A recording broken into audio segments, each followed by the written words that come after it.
ፕሮቴስታንት ኢየሱስ ጌታ ነው ካለ ባጠገብ ወልደ ኢየሱስ እያለፈ ነው ማለት ነው። ማርያም ወይ እንወድሻለን ካለ አንድ ኦርቶዶክስ በዛ አካባቢ ፕሮቴስታንት እያለፉ ነው ማለት ነው። ወደ ማርያም አይደለም የሚወጪው ወደ ገብረ ማርያም ነው። እኛ ግን ልዩነታችን ለምን ሰፋ ሲባል በልዩነቱ ነጋዴዎች ተጨመሩ። ይሄ ጭንቅላት ይራባል፣ ይጠማል፣ ይከሳል፣ ይመነምናል። ይገርማል። ጭንቅላታቸው የመነመኑት በምን ይታወቃል? መስጊድ ሲያይ ደሙ የሚፈላ ክርስቲያን ኢትዮጵያ ውስጥ ሊኖር አይገባም።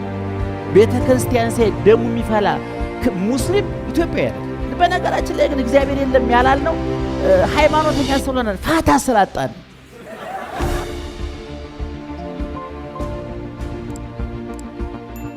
ሰው የሚያመርቱ ሰዎች ያስፈልጋሉ። እኔ ከዚህ በፊት ዶክተር ምህረት ብሔራዊ ቲያትር ፕሮግራም ያዘጋጁ ነበር። ማይንድ ሴት የምታስታውሳላችሁ?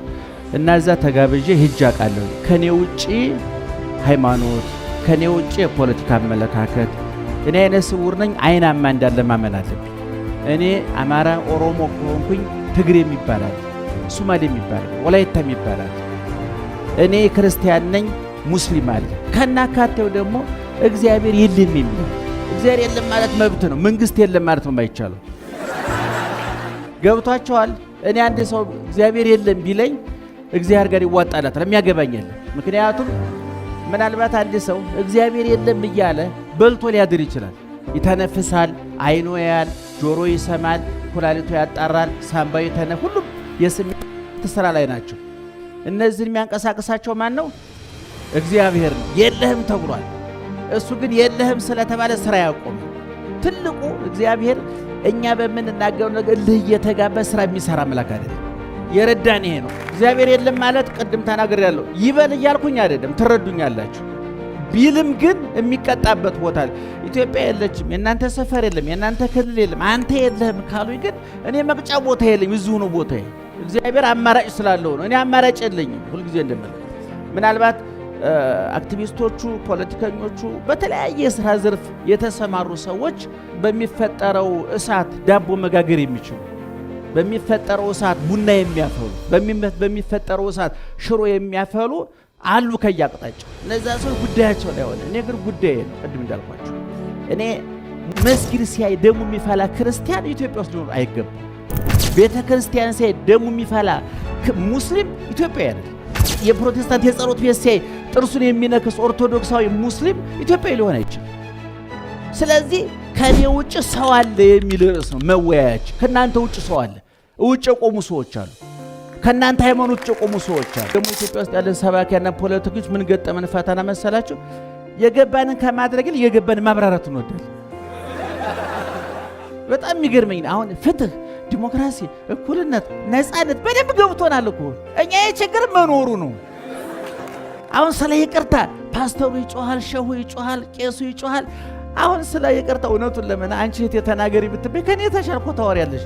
የሚያወራ አልቸገረንም፣ የሚኖር ነው የቸገረን። እኔ ልላችሁ የፈለኩት ምንድነው ከኛ ውጭ ሰው አለ። በተለይ እናንተ ወጣቶች ናቸው። እነዚህ በ20ዎቹ በ30ዎቹ በ40ዎቹ ያላችሁ ሰዎች፣ ምክንያቱም ሰው ከ50 ዓመት በላይ ወጭ እንጂ ገቢ የለውም ይባላል። እናንተን ወጣቶች ናችሁ። ጤንነት አላችሁ፣ ወጣትነት አላችሁ፣ ትምህርት አላችሁ፣ ሃይማኖት አላችሁ። እዚህ መቼም ሃይማኖት የሌለው የለም አይደለም። ምክንያቱም የኢትዮጵያ ሕዝብ እግዚአብሔር የለም ማለት ነው። በነገራችን ላይ ግን እግዚአብሔር የለም ያላልነው ሃይማኖተኛ ስለሆነ ፋታ ስላጣን። እውነቴን ነው። ፋታ አላገኝ። አሁን ፈረንጆቹ እግዚአብሔር የለም ያሉት ፋታ አግኝተው በልተው ጠጥተው ህዝቡ ሽሮና በርበሬ እያወጣደ በየት ነው እግዚአብሔር የለም የሚለው? ተወጥሮ ተይዞ የሰው ልጅ ፋታ ሲያገኝ ኢትዮጵያዊ በጣም አደገኛ ፍጥረት ነው። አሁን ግን ፋታ አላገኝም። ምንድነው ልላችሁ የፈለኩት እናንተ ወጣቶቹ እዚህ ውስጥ ያላችሁ እንደው የየትኛውን ብሔር ተከታይ ልትሆኑ ትችላላችሁ፣ መብታችሁ ነው። የየትኛውን ፖለቲካ ተከታይ መብታችሁ ነው። የየትኛውም ሃይማኖት ተከታይ መሆናችሁ መብታችሁ ነው። አርብ መስጊድ፣ እሁድ ቤተክርስቲያን ልትሄዱ ትችላላችሁ። ቁርአን መጽሐፍ ልታነቡ ትችላላችሁ። የፈለጋችሁ መከተል ትችላላችሁ። ግን ማሰብ ያለባችሁ ከናንተ ውጭ ሃይማኖት እንዳለ ማመን አለባችሁ። እኛ እኮ ውስጣችን ወጣቶች እየሰማችሁ ነው የተፈጠርነው በዚህ በሃይማኖቱ ከአራት ባህሪያተ ስጋ ከአምስተኛ ባህሪያ ነፍስ የሚባላል። ባህሪያተ ስጋ የሚባሉ እሳት፣ ውሃ፣ ነፋስ፣ መሬት። እነዚህ አራቱ ሲስማሙ ሰው በሰላም ይኖራል ይላል መጽሐፋችን። ሰው ቅዱስ የሚሆነው አራቱ ነገሮች ሲስማሙለት ነው ይላል። ቮልካኖ የሚፈጠረው ይሄ እሳተ ገሞራ የሚፈጠረው እነዚህ አራቱ ጦርነት ሲገጥሙ እንዳልቡርሃንና እንደ ዳጋሉ ጦርነት ይገጥማሉ። ይገርማቸዋል። ነፋሱ እሳቱን ያግለበልበዋል፣ እሳቱ ውሃውን ያፈለዋል፣ ውሃው መሬቱን ይገለብጠዋል ይላል። የዘመን ሰዎች የጻፏቸው ጽሑፎች ትንሽ ይሄን የሚያሳዩ አይቻለሁ። ሌላ ደግሞ ነፍስ የምትባል 3 ባህሪ ያላታለች። የነፍስ ባህሪዋ ምንድነው? አዋቂነት፣ ለባዊነት ማለት ነው። ሕያውነት፣ ዘላለማዊነት፣ ነፍስ አትሞትም። ነባቢነት፣ መናገር፣ ተናጋሪነት። ተናጋሪነት ማለት ቋንቋ መናገር ማለት የመናገር ስልጣን ማለት ነው። እየሰማችሁ ነው? የመናገር ስልጣን። ለምሳሌ የመናገር ስልጣን ማለት አሁን እኛ ሀገር የተወለደ ጥጃ እላቱን እንደተወለደ ሳውዲ አረቢያ ወጥቶስደውና በ10 ዓመቱ በሬ ሆኖ ቢመጣ አረበኛ ይናገራል? ይናገራል? አይናገርም። እዛ እኮ ስንት አረበኛ ፈሶበታል ጆሮ ላይ፣ ግን እሱ መብላት እንጂ ማሰብ አይችልም። እናንተ ሰው ናችሁ። በሳር በውሃ የሚደልብ ጭንቅላት የለንም። በንባብ ነው የሚደልበው፣ በእውቀት ነው የሚደልበው። የሐሳብ የአይምሮ አስቤዛ፣ የነፍስ ቀለብ፣ የልቡና እህሉ ሰፋሪዎች የሚያቀርቡት ይሄ ጭንቅላት እንዲገነብ። ይሄ ጭንቅላት ይራባል፣ ይጠማል፣ ይከሳል፣ ይመነምናል። ይገርማቸዋል። ጭንቅላታቸው የመነመኑት በምን ይታወቃሉ? ጥላቻ ሲተፉ፣ እርግማን ሲተፉ። እናንተ ግን ወጣቶች ማንም አይጫናችሁ። እኔ አሁን የኢትዮጵያ ኦርቶዶክስ ተዋሕዶ ቤተሰብ ሰባኪ ነኝ። እኔ መጥቼ እስልምናን ተሳድቤ ብጭናችሁ እውነቱን ነው ብለህ አጨብጭበህ ጆሮ ጥላህን ብትባል እኔ ኃላፊነት አልወስድም። አንተ ነህ። አንዱ ሙስሊም ተናዶ አናትህን ብሎ ቢፈጠፍጥ እኔ ተጠያቂ አይደለሁም። አንተ ሐሳብ መስጫ ሳጥን እንዴ? እውነቴን ነው የምልህ። ይህን ማመን አለባችሁ ወጣቶች። ትምህርት የሚያስፈልገው ለዚህ እኔ አሁን በጣም ብዙ ፕሮቴስታንት ወዳጆች አሉ። እንዴት ደስ እንደሚለኝ ብዙ። አሁን ለምሳሌ ከዚህ ወጥቼ አፍጥር ፕሮግራም አለብኝ። እራት ልበላ ወይዘሮ ይክራይም ባሉ ሴትዮ ጠርተውኛል።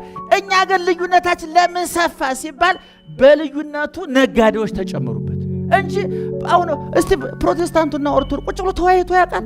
እስኪ እዚህ ውስጥ ያላችሁ ፕሮቴስታንቶች ኦርቶዶክሳውያኑ ስለ ድንግል ማርያም እንድናብራራ እድል ሰጥታችሁ ታውቃላችሁ? ስለ ኢየሱስ እንድታብራራ እድል ሰጥተናችሁ እናውቃለን? እኛ ሀገር እኮ እልህ እኮ ነው። አንድ ፕሮቴስታንት ኢየሱስ ጌታ ነው ካለ በአጠገብ ወልደ ኢየሱስ እያለፈ ነው ማለት ነው። ማርያም ሆይ እንወድሻለን ካለ አንድ ኦርቶዶክስ በዛ አካባቢ ፕሮቴስታንቱ እያለፉ ነው ማለት ነው። ወደ ማርያም አይደለም የጮህ ወደ ገብረ ማርያም ነው። ማተብን ማሳየት ያለብህ እስላምን ታመጣለህ ሳይሆን ፈጣሪ ሃይማኖቴ የኔ ናት እስከ አንገቴን እሰጥላታለሁ ማለት እንጂ ጎረቤትን ለማናደድ። እኛ ሀገር እኮ ታውቃላችኋል፣ በጊያረደ ጎረቤት እኮ ያኛውን ለማናደድ ምንድነው በጉና ገፈፍከው እንደለጮ ምን ለማለት ነው? እዛኛው ሽሮ ምን ታተከት ጎረቤት አለች፣ እሷን ለማናደድ እኮ ነው። ዮሐንስ አፈወርቅ የተባለው ሊቅ ምን ይላል? አንተ ራቁቷን ቡትቶ በለበሰች ሴት ሐር ለብሰሽ በወርቅ ተንቆጥቁጠሽ ስትሄጂ እግዚአብሔር ላይ እኮ መፈንቅለ መንግስት እያካሄድሽ ነው፣ አመጽ እየቀሰቀሽበት ነው። ቀላል አይምሰልሽ። ምክንያቱም ደዋያችን ስትይ ጌታዬ እኔና ጎስቁለኸኝ እሷ ሐር ለብሳ ምን በድዬ ነው? አመጽ ወደ ማን ይቀጥል? ወደ እግዚአብሔር ነው የሚቀጥል። ስለዚህ እኔ ወጣቶች እዚህ ውስጥ ያላችሁ አሁንም ደግም የምላችሁ ከእናንተ ውጭ ላለ ሰው ቦታ ስጡ። ቅድም እንዳልኩት በፖለቲካ፣ በሃይማኖት፣ በአስተሳሰብ፣ በብሔር በምን የተለያየን ውቦች ነን። እንዴት ደስ ይላል! ግን ያንን ሁሉ የሚያቻችል ደግሞ ህሊና፣ ልቡና፣ አይምሮ የሚባል ደግሞ እዚህ ውስጥ ያለ ጨለማውን ከብርሃን፣ እውነቱን ከሐሰት፣ ርኩሰቱን ከቅድስና የሚለይ እግዚአብሔር ያስቀመጠው ሚዛን አለ። ሚዛናችሁን ተጠቀሙበት። ህሊና ይታመማል። ልክ ሰው አይኑን ይታመምና ካልታከመ ይጠፋል። ልክ ህሊናም ይታመማል። በጊዜ መድኃኒት ካልተፈለገለት ጥላቻ የሚባል በሽታ አለ። ካንሰር፣ የአይምሮ ካንሰር። ሰፋ አድርጋችሁ አስቡ ለማለት ነው።